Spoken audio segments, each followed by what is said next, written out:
It's a real pleasure for me to welcome two speakers today. And joining us from University of Cambridge, the director is the director of Conservation Research, the Conservation Research Institute, Professor David Coomes. And a little bit about David. David and I studied together many years ago. We were students together at Cambridge University, more years ago than we're prepared to admit. He's also an enormously good friend of mine. It's both a pleasure to see you here, Dave, and also it's going to be really interesting to know about your research and what you're doing. And it's also super topical. This is a topic we're going to, in particular, considering forestry, that we've talked about a lot here at the researcher's desk. And for this reason, I'm also super glad that Stig-Olof from Umeå University, expert on Swedish forestry, is going to also talk with us. I'm thinking that we're going to set up the session that we're going to have. I'm going to let Dave, if you're going to give you the floor. It's not really a floor; it's digital, so don't jump up and down too much. First, and then we'll have a short opportunity to ask questions for Dave, and then we'll let Stig-Olof in, and then we'll have an opportunity to ask questions to both of them. Going to suggest that you do focus most on asking Dave questions, because we've got Stig-Olof with us every week, so we can so make sure to take the opportunity. But you're also certainly allowed to ask Stig-Olof stuff, and it may be the case that both of them will answer. So we'll start with so Dave, I'm going to hand over the floor to you straight away. Are you wishing to share? You're a co-host, so you can do whatever you like. Okay, I'll share a screen, and it's lovely to see you again, Alasdair, and it's really a pleasure to be joining this conversation today. I've been thinking about forestry and planting trees in the context of the UK and also in the tropics, and I had a chat with Alasdair about wouldn't it be interesting to have a conversation about how things are different in the tropics in the UK versus Sweden and other Scandinavian countries with your predominance of forests and quite different contexts. So that's why I offered to speak today. So here's my talk. Can you see my screen? Is that coming up? Yes, we can. Brilliant. Okay, so just need to make sure it moves on to the next slide. Why is it not moving? Oh, there are multiple slides at once. There we go. So just as a word of introduction, I'm as Alasdair mentioned, the director of the Conservation Research Institute, and that's part of a collaboration. I'm the university part of this collaboration, and there are these conservation partners who've all got offices in central Cambridge in a building owned by the university called the David Attenborough Building. And here is David Attenborough himself at the age of 89 3/4, opening our building by going down this enormous green wall which we have.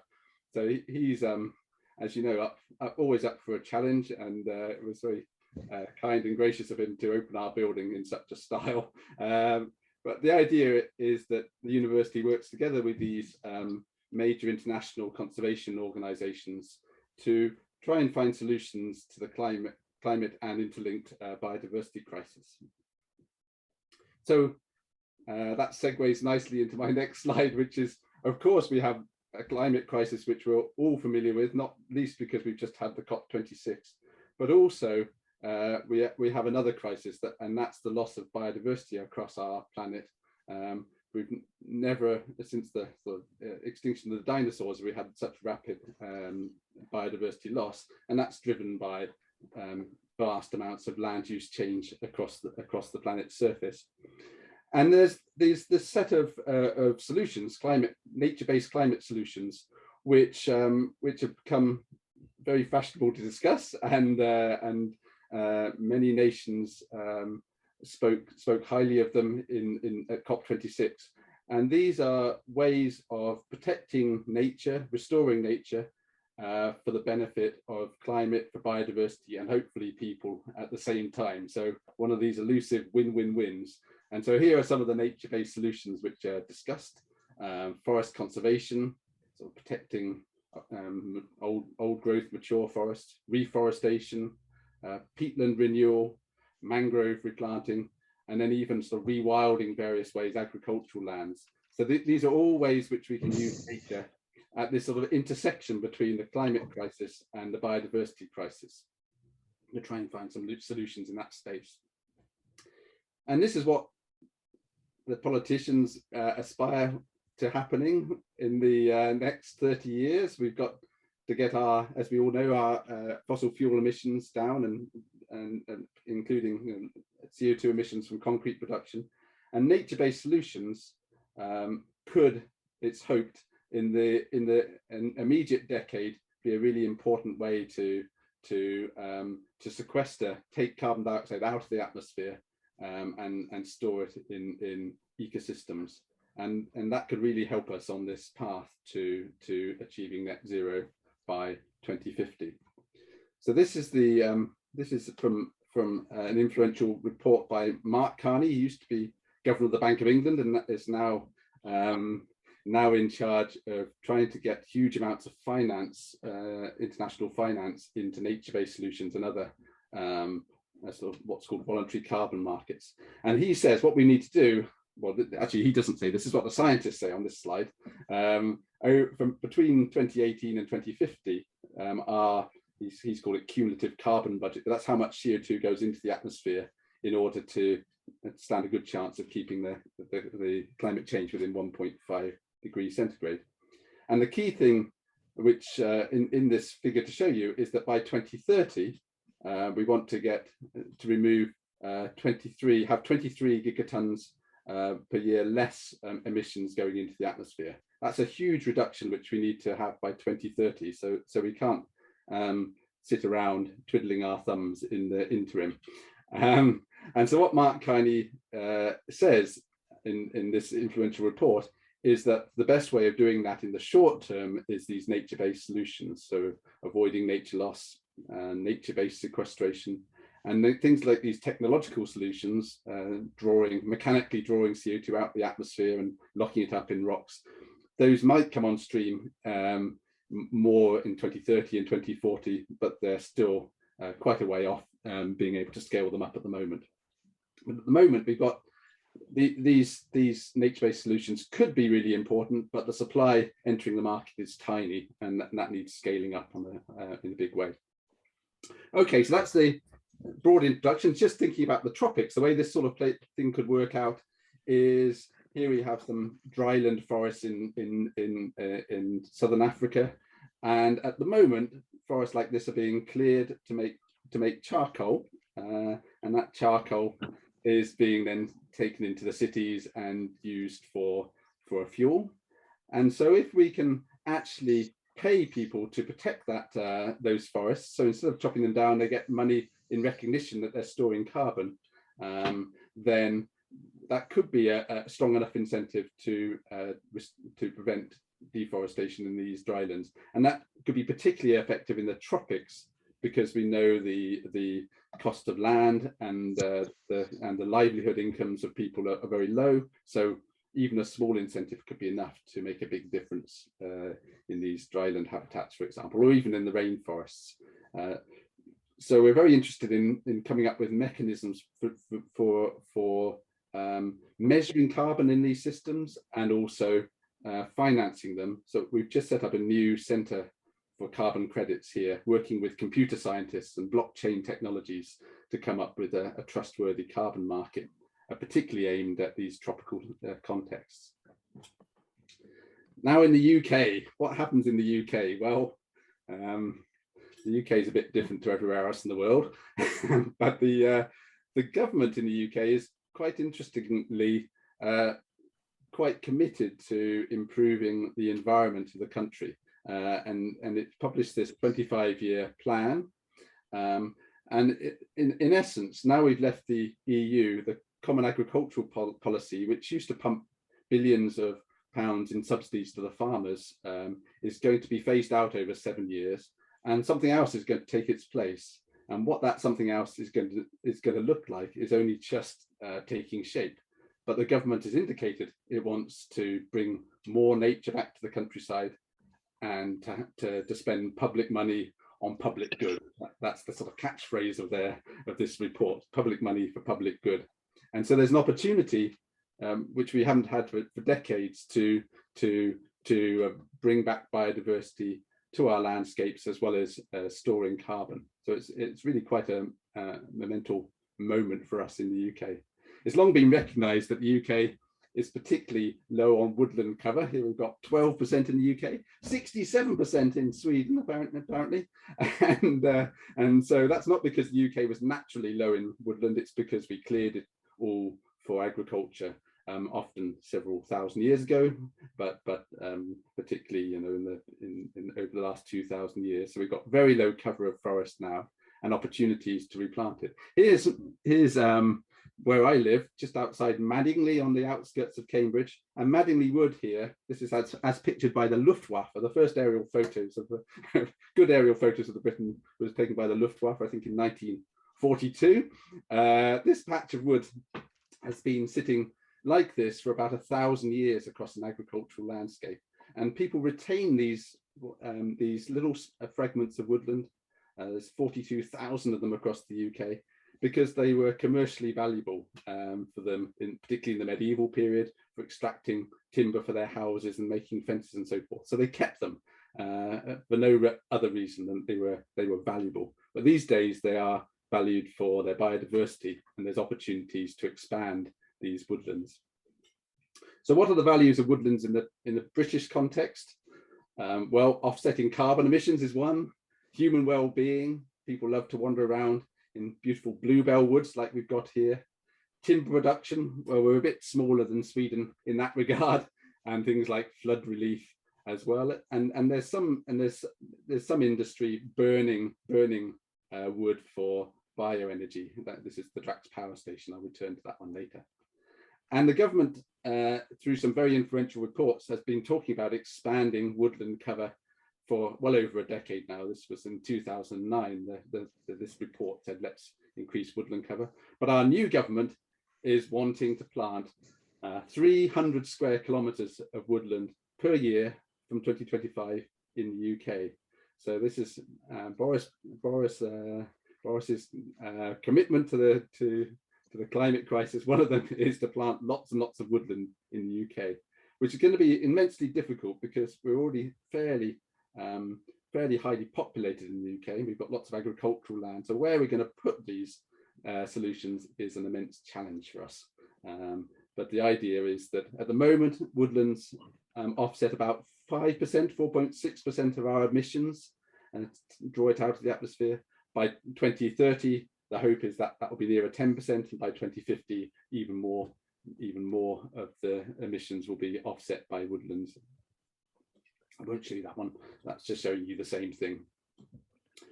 So, so that's one thing we can have our woodlands for. The second one is beautiful biodiversity value, protecting our remaining fragments of native biodiversity.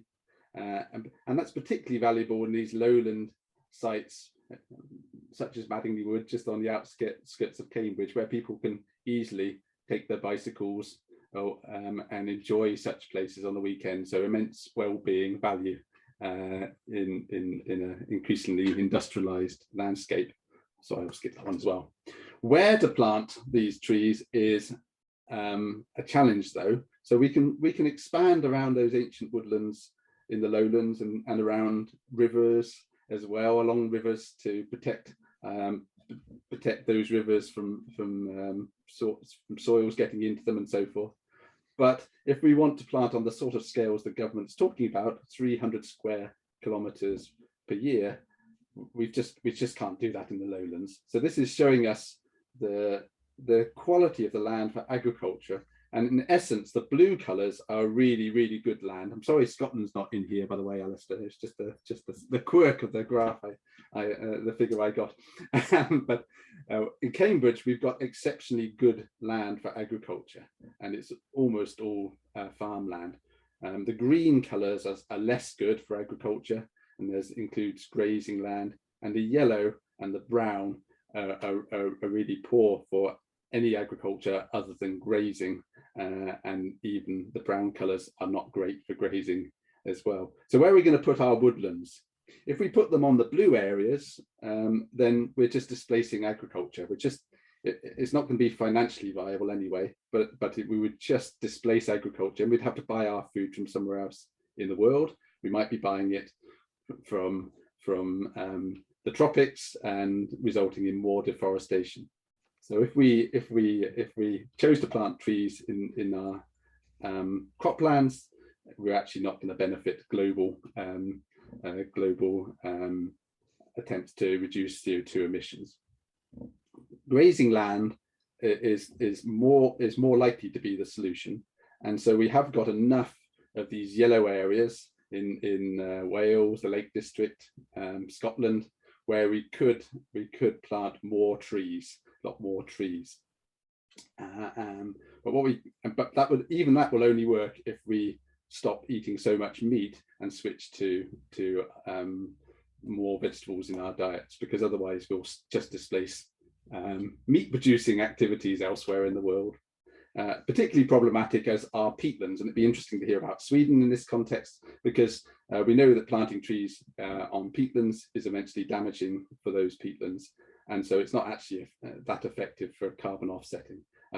Many of the areas slated for planting trees are peatlands, including in Scotland and to a lesser extent in Wales. So we've got some real challenges ahead, but it looks like if we're going to plant lots of trees, it will be on upland grasslands. But as a result, we need to eat less meat for it to be effective. Which species to plant? Another great open question. As a conservationist, I'd love to see more native trees. Of course, the forestry industry here, much smaller than the Swedish forestry industry, would like to plant more non-native conifers. And we've got a sort of classic trade-off here between different values for the land: carbon drawdown, biodiversity, and timber production. Depending on what you want, you do different things. Finally, I think, should we be burning wood? I don't know how much of that does go on in Sweden. It'd be interesting to hear. This is our largest electricity generation power station in the UK, Drax power station. It used to run on coal, and used to send its nice smoke with sulfur in it. I'm afraid went over onto the continent. And used to pollute. You might remember this acid rain crisis. It was power stations like this which were causing that. But nowadays it's burning wood rather than coal. Now, if we were to use British wood to power that power station, it would consume everything we produce in the UK, just that one power station. And we actually import the wood from the United States at the moment primarily. And there's open questions, let's say, about whether we're just mining living wood in the US and importing it over here, rather than actually this being a sustainable product. So that's a very interesting question. Well, I'm quite against burning wood, I have to say, on scale anyway, as a sustainable energy. But we can have a discussion about that. That's just to say, across the UK, all these different habitats, they can be managed better for nature and for carbon, and collectively they could be quite substantial for as a nature-based climate solutions. So to conclude, we can have an impact in the UK, mostly by protecting native forests globally. And so not just extending our reach beyond what we can do within our borders, but also by tree planting in the UK. That's me done. Sorry. Thank you very much indeed, Dave. Dave, that was both an excellent talk. You kept excellently to time as well, despite the fact I used 2 of your minutes presenting you. So I thank you very much. There's already a couple of questions coming in the chat, and I'm thinking we're going to have a little chance to ask questions today before we let Stig-Olof in. I know that the issue of burning wood for fuel is going to come up. Both also, I can imagine nothing other than it will come up in Stig-Olof's talk as well. So we'll probably have a longer discussion of that towards the end of the session. But you're invited to ask questions on anything. And Iris, you were the first person to put a question in the chat. Would you like me to read it, or would you like to turn on your camera and ask Dave? I'd love to. Just a sec.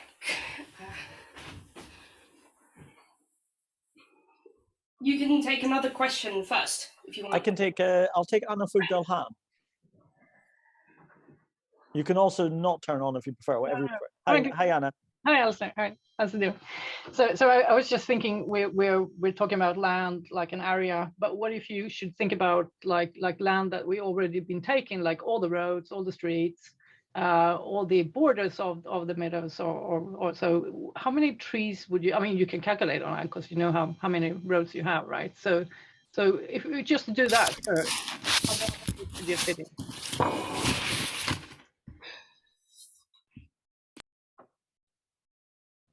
Just cut out at the end there. Ooh. Anna, could you? There was a nasty noise happening there. Could you just run the end of your question again? No, I just wonder if you do that first, like the lands that we already been taken. so how many could you just, but starting like that, right? So and quite easily also to along roads get the trees planted, and then you could do that like firstly quite dense, and then you just well take some of them off. I mean, and also get some wood out of it, right? So rather than just saying that we need this whole land to do the same monoculture on, just thinking in another dimension. Yeah. Yeah. So I mean, I sincerely hope the government here doesn't decide to plant monocultures everywhere with its huge commitment for tree planting. The Scottish government's actually the only government in the devolves to do, and it does want to plant lots of conifers, but it's also planning to plant some tree areas and do some rewilding across the Scottish Highlands. So it's clear, nobody else is clear at the moment. Marvellous hedgerows in the British countryside with tall trees, they're largely gone. And if you bring them back, that does have some benefit for in terms of drawing down carbon. I've done a back of the envelope calculation. It's not huge actually. It's not when you put it relative to major tree planting. It doesn't campaigns. It's not huge, but it would contribute towards the whole. Of course, the highway authorities and the railway authorities worry a little bit about trees landing on their roads and lines, and so they keep felling them systematically every sort of 20 years around on our motorways here, which makes it complicated. But we still have plenty of hedgerows which have been smashed to a sort of metre from the ground, which could be regenerated again. Thank you, Dave. Your sound was a bit dodgy, but we did get most of your answer. But it's good. I think we heard everything there. I'm going to let Iris in with her question. Iris, I muted you because there were horrible noises coming from you. Yeah, sorry about that, flatmates. So my question is, to my understanding, being active with forest stuff from an activist perspective, we in Sweden have, even though about 70% of the land is covered in trees, we have about 12% old forest, left forest above 140 years.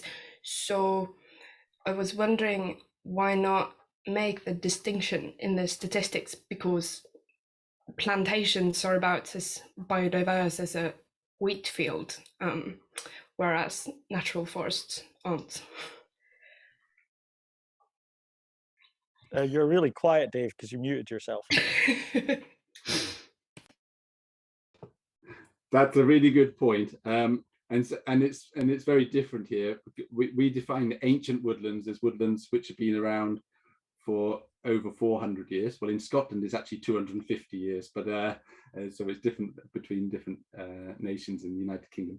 But our ancient woodlands can and usually are managed very actively over the last 400 years, and we have very few woodlands which are sort of intact old growth forests at all. And so the context is very different, but I completely agree with you. We should be recognizing these ancient woodlands for for their enormous value for biodiversity and for carbon storage, and we should be protecting those. Yeah, that's a key message, I think, throughout Europe and the world, is making sure we're adequately protecting our remaining natural forests, intact natural forests, if we can. Thank you, Iris. Thank you, Dave. I'm going to throw in a question here, as there's still a couple more minutes before letting Stig-Olof in. If we talk about planting over for trees in upland grasslands, is there a risk of biodiversity loss from those grasslands? Absolutely, yeah. And there's been some big mistakes doing that in the UK. There was one recently in the Lake District where species-rich grasslands were destroyed. And actually, if you look at threat, the grasslands are much more threatened over the last 70 years than the woodlands. We've lost, I can't remember what it is, it's 95% of our species-rich grasslands, something like that. Whereas the ancient woodlands have been protected much more robustly. So we want to avoid those. The Royal Society for the Protection of Birds has just done an analysis across the UK where it knows what's called priority habitats, and those are areas of the countryside which are particularly good for biodiversity. And it sort of filtered out those areas of high biodiversity value from all the other information, and worked out we could still plant, I think it was about 1 million hectares of forest. So meet the government's commitments. We could do that without destroying the best open habitats. So I think we could do it if we want to do it in the UK without destroying massively destroying grassland biodiversity. That's really great that you're thinking about those questions in the UK. Thank you very much, Dave. I'm just going. I see that there is one hand up, and I do have 2 minutes left before Stig-Olof is to come in. So, Jennifer, could you ask your question? Try and keep it quite brief. Absolutely, or I could just ask it at the end to both. No, you have time now. Go for it. Perfect. So I really appreciated some of the additional benefits that you're highlighting to the kind of growth of woodland across the UK.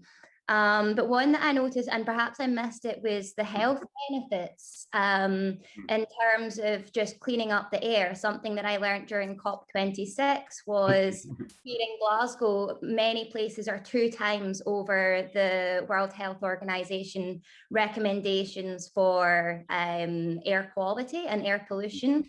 And kind of touching on Anna's question of, can we rethink how we kind of get these trees and kind of do the planting and the biodiversity in a way that actually kind of integrates it much more within, people's living spaces and combating the cleaning up the air for the health benefits, if nothing else.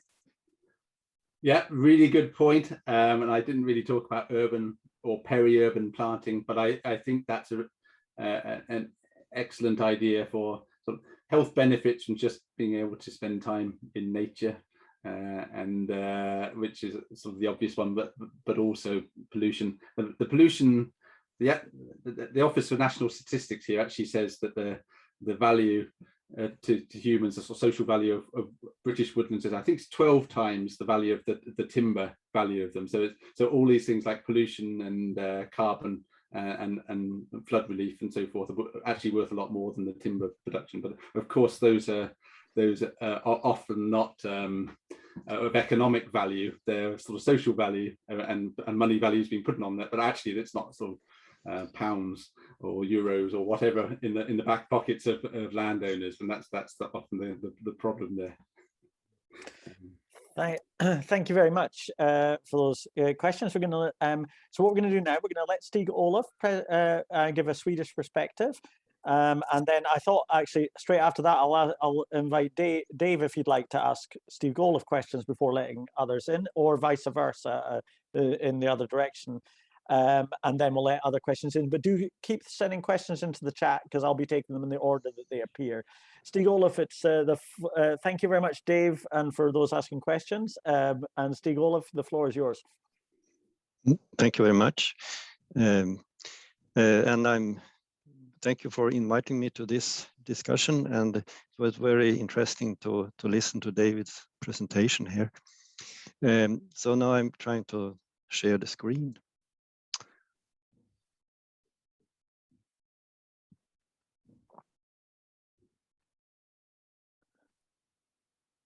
Can you see this? We're actually looking at you in presenter mode at the moment. Okay.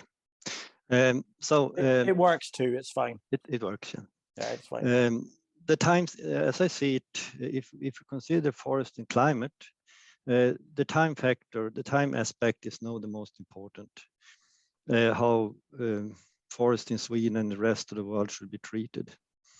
And the reason for this is that we have a short time to decrease the emissions of carbon to the atmosphere.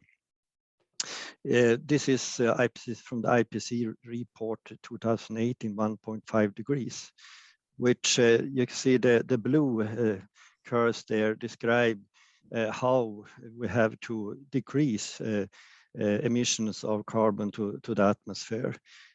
Within about 10 years, the first arrow you can see there, we have to halve it about, and then until 2030, we must, so to say, reach net zero emissions to avoid an increase of 1.5 degrees Celsius more than 100 years ago or so.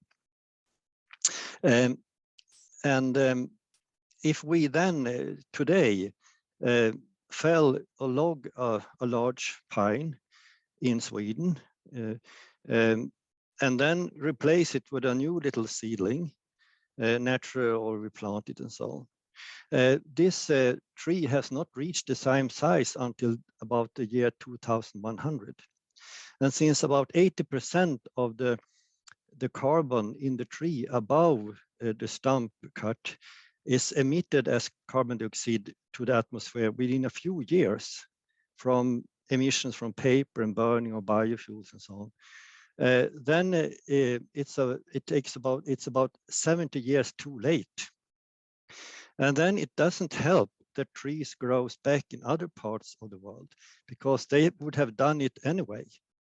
So to cut trees now in Sweden or biofuel in the world, which grows back very late and sequester the carbon late, we have to count them in the same way as fossil fuels because they just add carbon to the atmosphere during the short time we have.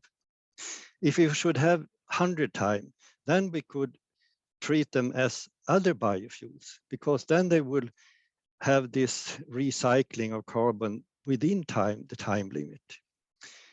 So it's very important that politicians and others can understand this, that we have to differ between different biofuels. And the emissions from the forest sector in Sweden is the largest emission.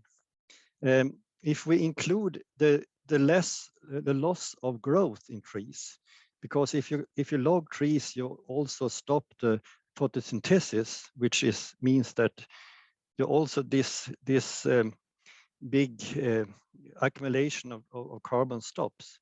If you include that, then to the emissions, then it's about 87 million tons carbon equivalent per year that comes from the forest industry, from forestry and industry.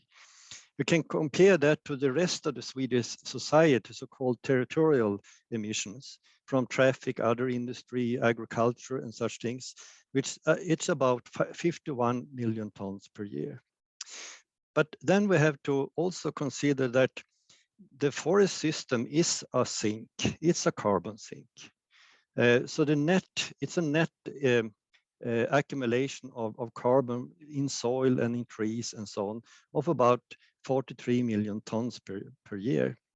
But if we should not log 1 year, then we could add 87 million tons more of net sink. So we will come to about 120 million tons for Sweden.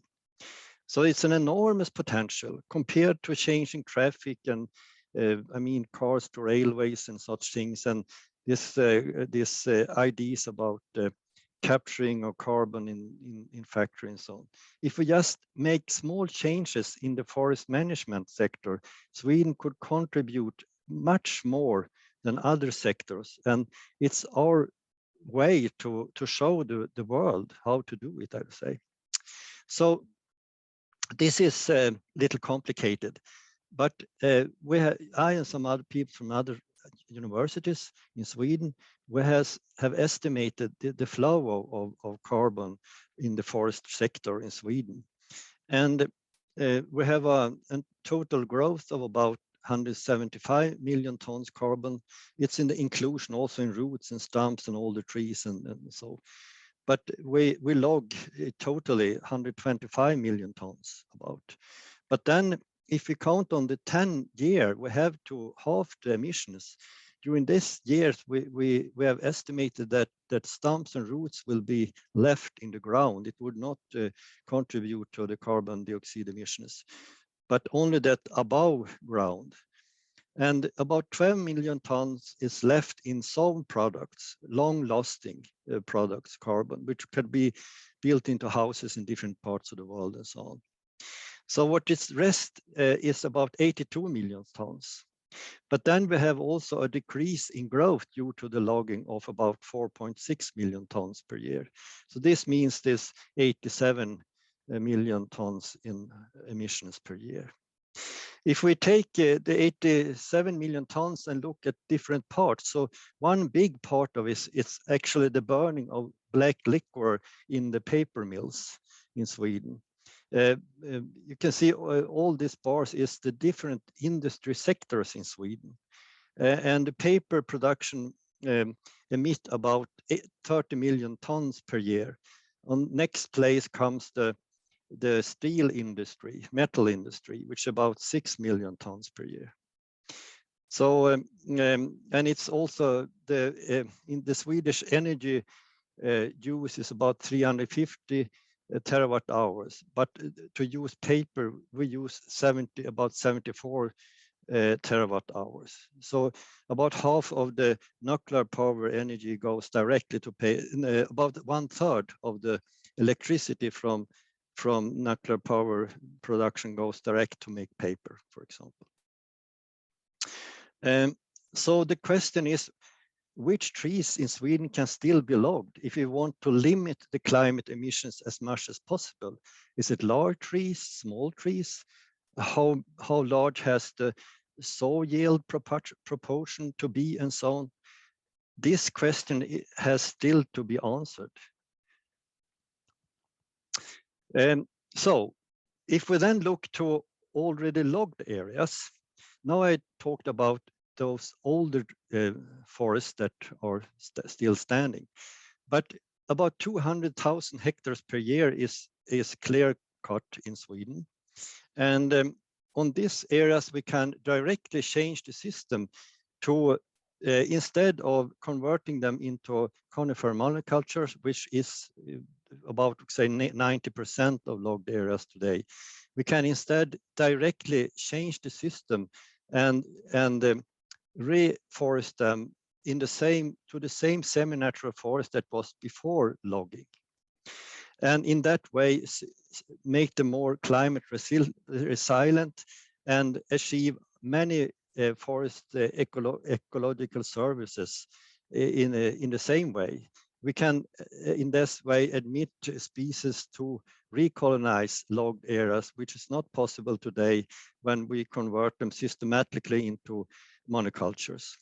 So the upper picture show the Swedish system for agriculture, and the lower is from Borneo, I think, or from Southeast Asia somewhere. It's the same situation, similar situation. And if we look at the age distribution of trees, age classes in Sweden, you can see that a lot of them are clear cuts or just young trees. But if we had, let's say that 1.5 million hectares could be managed in another way, we can directly make them more resistant to climate change. So today, the they are converted in northern Sweden to Pinus sylvestris or Pinus contorta, or in southern Sweden mostly than spruce. Instead, we can plant or let them naturally regenerate to some kind of mixed forest, as you can see the pictures below. To the left, we have actually an example of a young mixed forest. So they don't do the wrong everywhere, so to say, the forest companies. And in this way, we can maybe decrease the risk, for example, such fungi attacks on monocultures. You can see this picture that the pines are killed and the spruce are still living because they are species, they just attack pine. Enormous areas has been killed by this fungi. And the diagram shows that the more of deciduous small trees that are included into pine forest, this is contorta actually, the less is the risk for infections and in this way, when the forests die, you also stop the photosynthesis, so it will just result into more emissions, so to say, of carbon. And if we have mixed forest, we can prevent also the risk for storm felling. In southern Sweden, 2005, a lot of forests were felled by an orkan. And if you compare that to protected forest, the mixed forest of different species, much less of the 5% was fall, but while 20 or 25% in the monocultures. The risk for fires will increase by heating hotter climate. And if you look at the entire boreal forest, it's a nature from the Nature article about nitric climate change. Consuming fires will be much less. So of course you have also a correlation that more deciduous trees grows in wetter conditions. So it could also cause this effect. But another advantage would be that if we have more deciduous trees, they will reflect the light better than these dark conifer trees. Actually, the atmosphere above the canopy is warmer in these plantations than and it has a climate effect. It's a forest history investigation since the year 1750 that has shown that this shift in albedo, due to that they planted more conifers, has had a larger climate change from forestry than the carbon cycle, the change in carbon cycle have. So it's very important. I have just contributed, to say, to a study on European level. We published this article some months ago, where we show that if you mix spruce and pine, then the pine will grow larger, faster than in the monocultures of pine plantations. While in spruce you don't have this effect. And looking at different ecological surveys, forest ecological surveys shows that the more species you have per plot, this is actually investigations plot all over Sweden is based on that with 10-meter radius. And they show that if you look at the tree biomass, soil carbon accumulation, or game production, as also wildlife game, like the production of roe deers and such you can shoot, it tends to increase a little by the more you have on the x-axis the number of species per plot, tree species per plot. So how to change this in practice? Yes, I think that this is my idea. The different sites on log areas should be classified according to difference in nutrients, moisture, water contents in the soil, and ordinated into site schemes in which the forest type can be placed. So next slides, this showed what already had been done long ago, this classification of different forest types, and this is for northern Sweden. The most common forest forest type is actually the blueberry forest type. You classified it from the field layer, the species in the field layer, herbs and small bushes and so on. So for each of this forest type, I think we can recommend a kind of different tree species depending on forest type. For example, in this dry moorland where only pine and silver birch maybe can grow, and then you can have more and more trees depending if you have better site condition, moisture and more nutrients. And I have recommended then management methods for that. So instead of just planting monocultures, you can, because you have 2 cassettes with plants when you go out on the clear cut, and you can bring both pine and spruce, and then instead of planting them 2.5 meters between, you can make a larger space, 5 meters maybe, take 3 steps, and then you allow a place for natural regeneration of deciduous trees. In that way, you don't have to buy so many plants. And in the next step, when you make this preliminary thinning of the young forest, you shouldn't, like what they do today, just clear off all deciduous trees. You can leave some of them, and then you will have this mixed forest, which contribute to a more climate safe situation for the forest. And we can also have more birds and so on coming back to their earlier home, so to say, in this forest.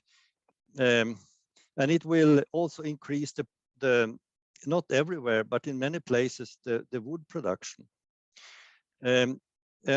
David mentioned also moorlands, and you have a lot of peat bogs and so in Britain. But what I would recommend is in Sweden that we should dam them, the ditches, instead of trying to plant more trees and so on. We should stop the large emission of carbon dioxide equivalents. Methane gas is not stopped in that way, but if you look in average, so to say, if you look at this NOx methane and the change in growth of trees and the large emissions of carbon dioxide, then you will come to about 6 million ton carbon equivalents per year that are emitted from ditched forest wetlands. It can be compared to the private cars in Sweden, which emits about 10 million tons per year. And this is easily done. I own some forest land that before I was owner there, they ditched them a lot. And me and my son, we used to do this in the summer, in the weekends, and in that way stop a lot of emissions. So my suggested measures is that carbon emissions from the forest sector should be taxed in the same way as fossil emissions, but include a time factor. It means that the longer carbon payback time, the more carbon tax. Carbon storage due to the saving of forests from logging and damming of ditches should be paid to the forest owner, but then include also the time factor. A longer carbon payback time, a more payment for carbon storage. Let's say that a small proportion of this EU budget to agriculture should be put instead into payment of landowners that make such changes in the management. It will have an immediate effect. It doesn't take 30 years, as many other measures that are planned. Will have an effect next year if we not log the trees. And during the IPCC, we have to make something very quick. And we can do that, but it has to be done by economical steering, so to say. We should change the forest legislation to include new rules about logging and regeneration of trees. But the political situation is difficult in Sweden, so it's very difficult now because the right-wing politics won their budget, won last week, and they will decrease the payment for saving of forest and so on. The same should happen in the rest of the EU. Include these ideas into the new EU forest strategy for the year 2030. Thank you. Thank you very much, Stig-Olof, and thank you also for keeping to time. Very much appreciated. If you can stop sharing your screen so we can see each other.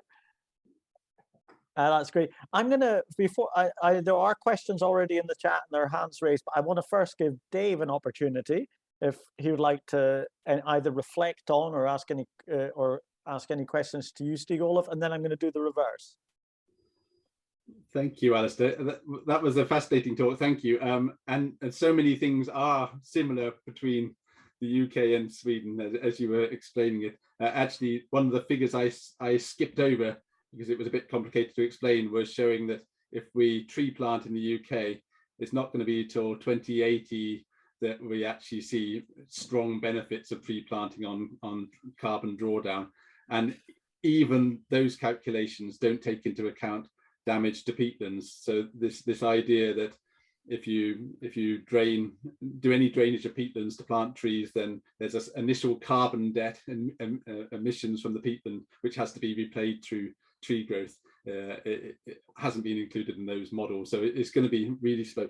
And I think several of the other points you made were exactly the way I think we should be thinking about protecting forests and allowing trees to get bigger, so increase the length of the timber cycle. One question I did have is about the carbon emissions, and I wasn't familiar with the concept that in Sweden the forestry sector was a sort of net emitter of CO2. Is that based against a counterfactual, against a comparison of what would happen if you leave the forests unlogged, or is that because often these things are against a counterfactual? I just wondered how that calculation was made. That was yes. The Swedish forest ecosystem is a net sink of about 43 million tons. Okay. So even if we log forest in Sweden, it's still a net sink. It accumulates more carbon. But if we shouldn't log 1 year, then we could increase this sink by about 87 million tons. Okay. And this could be compared then to the rest of the Swedish society, the territorial emissions of about 51 million tons. I should say here that if we include the consumption carbon footprint, you have to almost double this to almost 100 million tons, because a lot of carbon is emitted in China from products that we import. So this was not included in this 51 million tons. It's only the Swedish territorial emissions. But this 87, even if we just should stop thinning of forest or cleaning of small trees and such things, we can achieve large more than by changing traffic, which costs billions of crowns and such things. It's very easy just to pay the landowners small piece of money. So it's more like that we have to change a kind of a traditional way of looking at the forest, and the big forest company that they don't want to change. It's on the political level. It's not a kind of technical level. Thank you. Yes. There are lots of questions coming in. So Stig-Olof, I'm wondering, do you have any quick reflection to Dave, or should we just go straight to the questions? I think we go straight to the questions. It was a great presentation, but but we have to save time.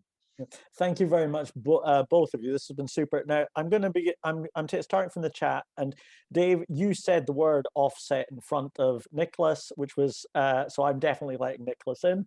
Nicholas has written a long text here. Nicholas, I would like you to keep your questions brief as possible. Sure. Thanks so much, both of you, for great presentations on a very important topic. And I guess maybe you saw, some of you, what I wrote in the chat. So I was basically a bit puzzled by your presentation, David. I think you're making very valid points, very strong points about the importance of rewilding, restoring the whole potential for ecosystem restoration as part of a biodiversity agenda, but also, of course, with climate benefits. I'm very worried, if I heard you right, in seeing that as part of offsets and carbon markets as ways of basically offsetting fossil fuels, which some of us wrote an op-ed that got quite widely published from Researchers' Desk around really calling that out, the danger of mixing the slow and the fast carbon cycles, etc.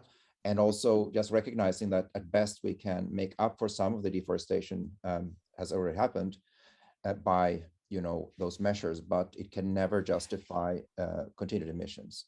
So we need to really treat these separately and be very, very clear on that. And I'm very worried about also what we see with not least Mark Carney, who you mentioned, who is aggressively pushing the voluntary carbon markets. And we saw in COP26, of course, net zero kind of spree of announcements that are all built on the idea that we have pretty much endless offsets. It doesn't end up, it doesn't sort of add up. So there's a whole lot to say. I'll add a few links that many of us here also have been involved with in terms of materials. In that critique, and also recognizing that nature-based solutions has become a very toxic or very contentious term just for these reasons, much sort of, and not basically seeming to be synonymous with carbon markets in many's view, which means it's hard to deal with and even use. So I'd like to hear your thoughts on the use of that term because of those kinds of issues, and if I understood it correctly on the sort of I would say acceptance or embracement of carbon markets, and I'll add a few links in the chat. But thanks so much. Well, firstly, I'd love to read what you've been writing on this, and of course it is a really contentious issue. Nature-based solutions is the sort of, well, it's slightly broader than REDD+, but we've had sort of since 2005 REDD+ projects, and then that term got buried. So that's reducing emissions from tropical deforestation and degradation. But that term just got forgotten about because it was so toxic. And then nature-based solutions, with its sort of fluffy new naming, has come along, but it carries similar problems. The people in the academics supporting the nature-based solutions arguments are always upfront about. I think it's always the first thing on the list. And I've signed at least one thing about nature-based solutions, one of these international documents, is the first one. It's no substitution for decarbonising the economies, and I think that's an incredibly important point to make. But the issue I think you've identified is how the mechanism by which that actually happens, so that in practice it isn't just used as an alternative to decarbonising. The carbon markets, we've been working a bit with a couple of organisations in the tropics, and for the last 15 years it's been tropical carbon saved is worth about $2 a tonne, and now because Shell and the aviation businesses and numerous other large international corporations are buying these tropical offsets, then the value of carbon is shot up on these international markets, and it's now quite an economically viable business for tropical conservation. But yeah, I do agree that it's incredibly difficult, and somehow we've got to separate decarbonising from nature-based solutions, and make sure that firms aren't treating them as an excuse not to decarbonise. But I'm still hopeful that we can use this carbon credit money in the context of the tropics, at least, because it is the only really viable way of pumping money into tropical conservation. I can't see anything else really coming along which is there to save tropical forests other than carbon money. Otherwise, it will go to oil palm plantations and it will go to cattle pasture. It will be burned without any income locally for conservation and protection. That would be my take on it.